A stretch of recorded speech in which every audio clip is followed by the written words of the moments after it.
টেক্সিন আসামিজৰ অন্য এটা ভিডিঅ'লৈ আপোনাক স্বাগতম। ইতিমধ্যে থাম্বনেইলটো দেখি আপোনালোকে জানিব পাৰিছে যে এই ভিডিঅ'টিত মই মোবাইলত কিদৰে ধুনীয়া থাম্বনেইল বনাব পাৰি তাক আপোনালোকক দেখুৱাবলৈ চেষ্টা কৰিম।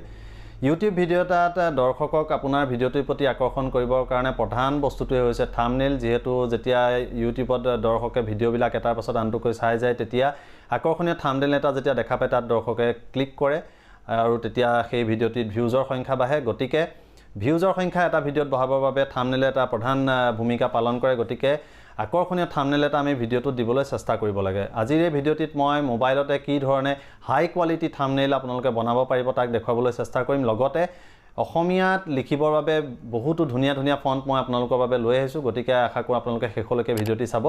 গতিকে এতিয়া আহক ভিডিঅ'টি আৰম্ভ কৰোঁ।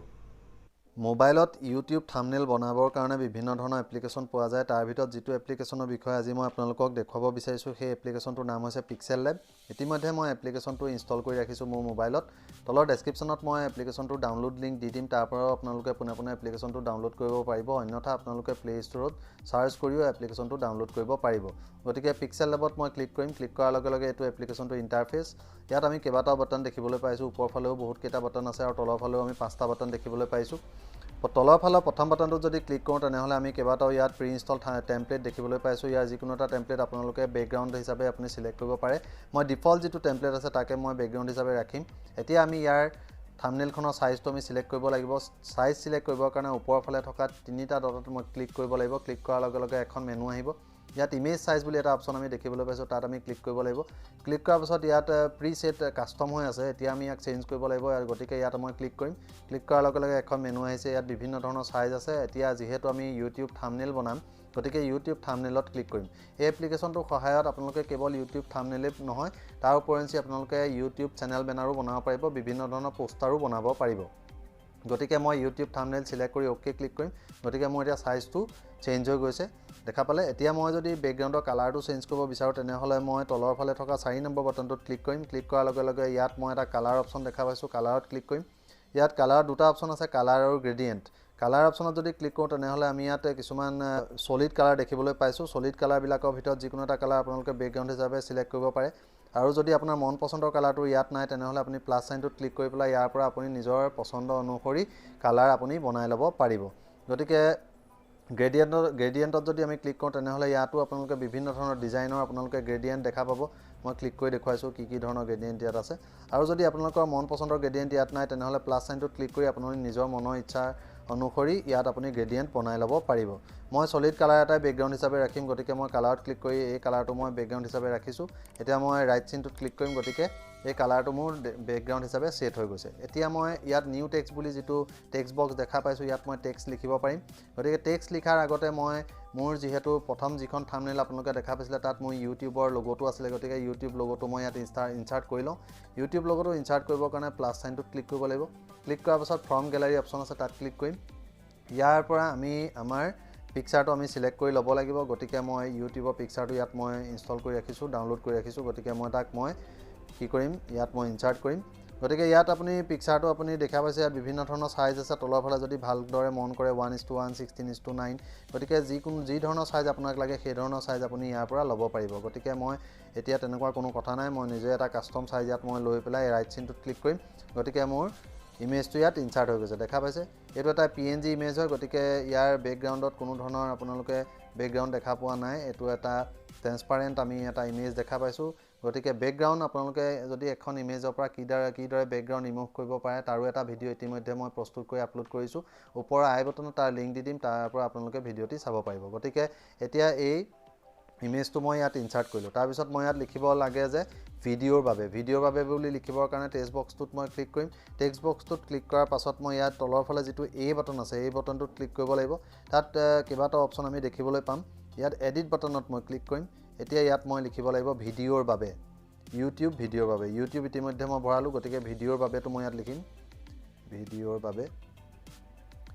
এইখন যিখন কীবৰ্ড অসমীয়া কীবৰ্ড, এই অসমীয়া কীবৰ্ডখনৰ ওপৰতো এটা ভিডিঅ' ইতিমধ্যে মই প্ৰস্তুত কৰি ৰাখিছোঁ আৰু চেনেলত আপলোড কৰা আছে। ওপৰৰ আই বটনত মই লিংক দি দিম, তাৰ পৰা আপোনালোকে ভিডিঅ'টি চাব পাৰিব। এইখন বহুত ভাল কীবৰ্ড হয়, আপোনালোকে ইচ্ছা কৰিলে ব্যৱহাৰ কৰি চাব পাৰে। গতিকে ইউটিউব ভিডিঅ'ৰ বাবে লিখিলোঁ। এতিয়া অ'কে ক্লিক কৰিম। দেখা পালে ইউটিউব ভিডিঅ'ৰ বাবে আহি গ'ল এতিয়া ইয়াৰ মই ডিজাইনটো চেঞ্জ কৰিব লাগে ডিজাইনটো চেঞ্জ কৰিবৰ কাৰণে মই প্ৰথমতে ইয়াক প্লেচমেণ্টটো ঠিকমতে কৰি লওঁ হ'ল ইয়াৰ মই সাইজটো অকমান সৰু কৰি লৈছোঁ অকমান ডাঙৰ কৰি লওঁ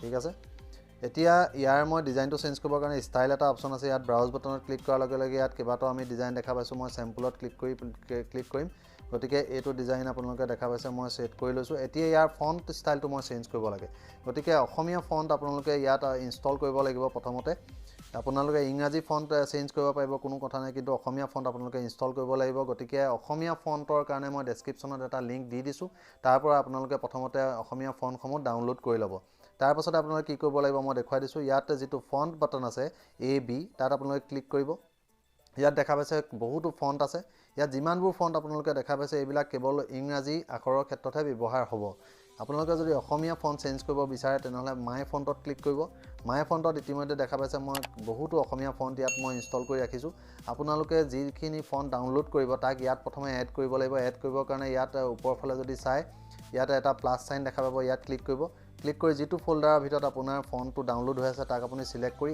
এড কৰি ল'ব এড এটা অপচন পাব এড বাটনটোত ক্লিক কৰি আপুনি এড কৰি ল'ব গতিকে এড কৰাৰ পাছত আপুনি ইয়াত ফন্টটো দেখা পাব এতিয়া ইয়াত মোৰ ইনষ্টল হৈ থকা ফন্ট বিলাক দেখা পাইছে বিভিন্ন ধৰণৰ ফন্ট ইয়াত আছে ক্লিক কৰি দিয়াৰ লগে লগে ওপৰৰ ফালে ইয়াৰ প্ৰিভিউটো দেখা পাইছে গতিকে এইটো ফন্ট মই সেট কৰিব বিচাৰিছোঁ এতিয়া ওকে ক্লিক কৰিম গতিকে মোৰ ফন্টটো আহি গ'ল এতিয়া YouTube ভিডিঅ'ৰ বাবে এই দুটা মোৰ যেহেতু মোৰ ধুনিয়াকৈ জায়গাত বহি গৈছে ইয়াক মই চেঞ্জ কৰিব বিচৰা নাই গতিকে ইয়াক আৰু লৰছৰ যদি আপুনি কৰিব নিবিচাৰে তেনেহলে ওপৰৰ ফালে থকা এই চিনটোত ক্লিক কৰিব ক্লিক কৰাৰ পাছত ইয়াত এটা তলা এটা দেখা পাব তলাটোত আপুনি ক্লিক কৰি দিব ঠিক তেনেকৈ ভিডিঅ'ৰ বাবেতো আপুনি লৰছৰ কৰিব নিবিচাৰে তেনেহলে সেই তলাটোতো ক্লিক কৰি দিব পুনৰ এই বাটনটোত ক্লিক কৰি দিয়াৰ পাছত এখন গুচি গ'ল মেনুখন এতিয়া যদি আপুনি চাই এই ইয়াত আপুনি যিমান লৰছৰ কৰিলেও এই YouTube আৰু ভিডিঅ'ৰ বাবে আখৰ দুটা লৰছৰ নহয় এতিয়া আমি ইয়াত লিখিব লাগিব থাম্বনেল লিখিবৰ কাৰণে পুনৰ টেক্সট আমি ইয়াত ইনসাৰ্ট কৰিব লাগিব গতিকে ইয়াত আমি এই বাটনটোত ক্লিক হৈ আছে ইয়াত টেক্সট প্লাস সাইন এটা দেখা পাইছে ইয়াত ক্লিক কৰিম গতিকে ইয়াত নিউ টেক্সট এটা অপচন আহি গ'ল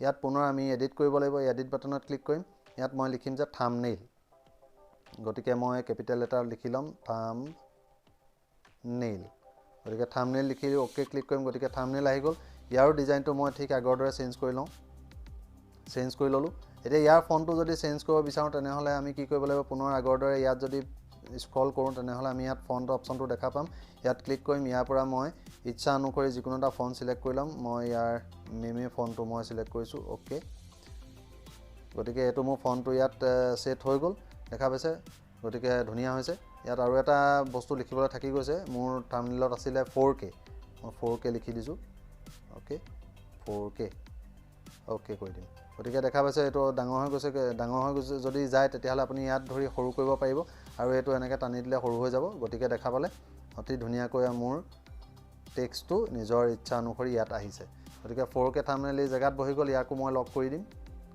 ইয়াক মই লক কৰি দিলোঁ এতিয়া ইয়াত তলত লিখিব লাগিব মোবাইলতে 4K থাম্বনেল বনাওক মোবাইলতে তো মই ইয়াতে লিখিম এডিট কৰিম গতিকে ইয়াত মই পুনৰ আগৰ দৰে লিখি লওঁ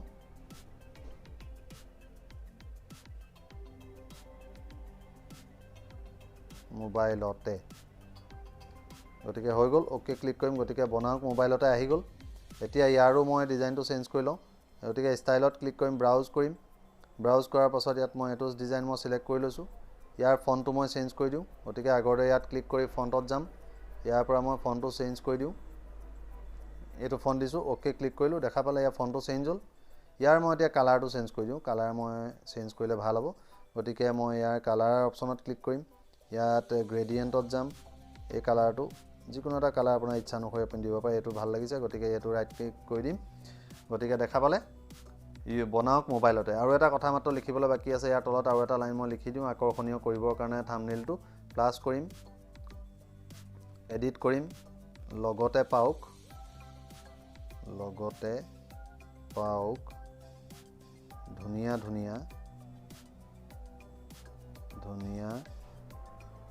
ধুনিয়া অসমীয়া ফন্ট গতিকে ফন্টটো মই কেপিটেল লিখিম FONT অসমীয়া ফন্ট ওকে গতিকে আহি গ'ল ইয়াক মই ডাঙৰ কৰি দিছোঁ আহি গ'ল ফন্টটো সাইজটো অলপমান ডাঙৰ কৰি দিম আপোনালোকে এইখিনি নিজেই নিজৰ আইডিয়া লগাই আপোনালোকে কৰি ল'ব আপোনালোকৰ নিজৰ যেনেকৈ ভাল লাগে গতিকে ইয়াৰ এতিয়া মই ষ্টাইলটো মই সিলেক্ট কৰি লওঁ এতিয়া ইয়াৰ ফন্টটো মই চেঞ্জ কৰিম ফন্টটো মই সিলেক্ট কৰিলোঁ মাই ফন্টত যাম ধুনীয়া ধুনীয়া এইটো মই সিলেক্ট কৰি লৈছোঁ ওকে ক্লিক কৰিম দেখা পালে আহি গ'ল ইয়াৰ সাইজটো আৰু অলপ ডাঙৰ কৰি দিম এতিয়া গতিকে ধুনীয়াকৈ মোৰ থাম্বনেইলখন আপোনালোকে মোৰ ভিডিঅ'টোত যিদৰে দেখা পাইছিলে হৈ গৈছে গতিকে এইদৰে আমি থাম্বনেইল বনাব পাৰিম ইয়াত আৰু বহুতো অপচন আছে ইয়াত আপোনালোকে send to back bring to front এনেকুৱা অপচনবিলাকো ইয়াত পাব এতিয়া আমি যদি যিকোনো এখন ফটো বেকগ্ৰাউণ্ড হিচাপে সেট কৰিব বিচাৰোঁ তেনেহ'লে আমি ফটোখন প্ৰথমতে ইয়াত ইনচাৰ্ট কৰিব লাগিব আগতে আমি যিদৰে ইনচাৰ্ট কৰিছিলোঁ ঠিক একেদৰে আমি ফটো এখন ইয়াত ইনচাৰ্ট কৰি ল'ম গতিকে ওপৰৰ প্লাছ চাইনত ক্লিক কৰিম ফ্ৰম গেলেৰী অপচনত ক্লিক কৰিম গেলেৰীৰ পৰা আমি যিখন ফটো বেকগ্ৰাউণ্ড হিচাপে সেট কৰিব বিচাৰোঁ তাক আমি সিলেক্ট কৰি ল'ম গতিকে এই ফটোখন মই বেকগ্ৰাউণ্ড হিচাপে সেট কৰিব বিচাৰিছোঁ তাৰপিছত আমি ইয়াৰ সাইজটো সেট কৰিব লাগিব 16:9 যিহেতু মোৰ তলৰ যিখন মোৰ থাম্বনেইল তাৰ সাইজটো 16:9 আছিলে ৰেচিঅ'টো গতিকে মই 16:9ত ক্লিক কৰিম ক্লিক কৰি মই ৰাইট চিনত ক্লিক কৰিম গতিকে মোৰ ফটোখন আহি গৈছে 16:9 ৰেচিঅ'ত এতিয়া মই কৰ্নাৰৰ এই বাটনটোত ক্লিক কৰি টানি দিলে মোৰ ফটোখন ডাঙৰ হৈ যাব কিন্তু কি হ'ব মোৰ তলৰ আখৰবিলাক লুকাই যাব গতিকে এই ফটোখন মই সেন্ড টু বেক কৰিব লাগিব সেন্ড টু বেক কৰিবৰ কাৰণে তলৰ ফালৰ 3 নম্বৰ যিটো বাটন আছে তাত মই ক্লিক কৰিব লাগিব ক্লিক কৰিলে আমি এটা অপচন দেখা পাম টু বেক অপচনটোত ক্লিক কৰি দিয়াৰ লগে লগে মোৰ ফটোখন পিছলৈ গুচি গৈছে এতিয়া মই পুনৰ আগতে কৰ্নাৰ বাটনটোত যদি ধৰি পেলাই মই এটা আনিব বিচাৰোঁ তেতিয়াহ'লে কি হৈছে মোৰ লগতে পাওক ধুনীয়া অসমীয়া ফন্টটো মোৰ লৰচৰ কৰিছে গতিকে মই কি কৰিব লাগিব প্ৰথমতে লগতে পাওক ধুনীয়া অসমীয়া ফন্টটো মই লক কৰি ল'ম লক কৰিবৰ কাৰণে আগৰ দৰে এই বাটনটোত ক্লিক কৰিম আৰু মই লক কৰি ল'ম সকলোবিলাক বস্তু মই লক কৰি দিছোঁ তাৰপিছত মই এই বাটনটোত ক্লিক কৰিলে মেনুখন গুচি যাব এতিয়া মই পিকচাৰখনৰ ওপৰত ক্লিক কৰিম গতিকে পিকচাৰখনো দেখিছে সিলেক্ট হৈছে এতিয়া পিকচাৰখন লৰচৰ হৈছে কিন্তু বাকি বস্তুবোৰ লৰচৰ নহ'ব গতিকে এতিয়া মই কৰ্নাৰ বাটনটোত ক্লিক কৰি পেলাই মই পিকচাৰখন টানি দিম যাতে এই বেকগ্ৰাউণ্ডটো কভাৰ কৰে গতিকে মই ধুনীয়াকৈ বেকগ্ৰাউণ্ডটো কভাৰ হোৱাকৈ ফটোখন লগাই দিলোঁ দেখা পালে মোৰ ধুনীয়াকৈ ফটোখন মোৰ বেকগ্ৰাউণ্ডত লাগি গ'ল গতিকে এতিয়া যদি মই বিচাৰোঁ যে মই এই ফটোখন মই সেভ কৰিব লাগে তেতিয়াহ'লে মই ওপৰৰ সেভ বাটনত ক্লিক কৰিম ক্লিক কৰিলে সেভ এজ প্ৰজেক্ট অপচনো আছে তেতিয়া এই প্ৰজেক্টটো সেভ হৈ থাকিব আৰু সেভ এজ ইমেজ অপচনো আছে মই ইমেজ হিচাপে ইয়াক সেভ কৰিব বিচাৰিছোঁ গতিকে সেভ এজ ইমেজত ক্লিক কৰিম ক্লিক কৰিলে মই দুটা ধৰণে তাক সেভ কৰিব পাৰোঁ এটা হৈছে জেপিজি আনটো হৈছে পিএনজি গতিকে মই জেপিজি হিচাপে মই তাক সেভ কৰিম আৰু ডাইমেনশ্যন অপচনটোত যদি ক্লিক কৰোঁ বিভিন্ন ধৰণৰ সাইজ ইয়াত আছে লো মিডিয়াম হাই ভেৰি হাই আল্ট্ৰা গতিকে হাই যদি মই সিলেক্ট কৰোঁ তেতিয়াহ'লে মই আপোনালোকক দেখুৱাই দিছোঁ হাই সিলেক্ট কৰি পুনৰ কাষ্টমত ক্লিক কৰিলে সাইজটো দেখা পাইছে 19, 20, 10, 80 গতিকে এইটো ফুল HD গতিকে আল্ট্ৰাত ক্লিক কৰিলে এইটো 4K সাইজ গতিকে এইদৰে আপুনি 4K থাম্বনেইলো আপুনি ইয়াত সেভ কৰিব পাৰিব এতিয়া সেভ টু গেলেৰী অপচনত ক্লিক কৰি দিয়াৰ লগে লগে আপোনাৰ থাম্বনেইলখন গেলাৰীত এজ এন ইমেজ সেভ হৈ যাব গতিকে এই PixelLab এপ্লিকেশ্যনটোৰ সহায়ত অতি সহজে আপুনি মোবাইলতে আকৰ্ষণীয় YouTube থাম্বনেইল প্ৰস্তুত কৰিব পাৰে যদি এই ভিডিঅ'টি চাই ভাল পালে নিশ্চয় লাইক কৰিব কমেণ্ট কৰিব লগতে চেনেলটো ছাবস্ক্ৰাইব কৰি ল'ব ধন্যবাদ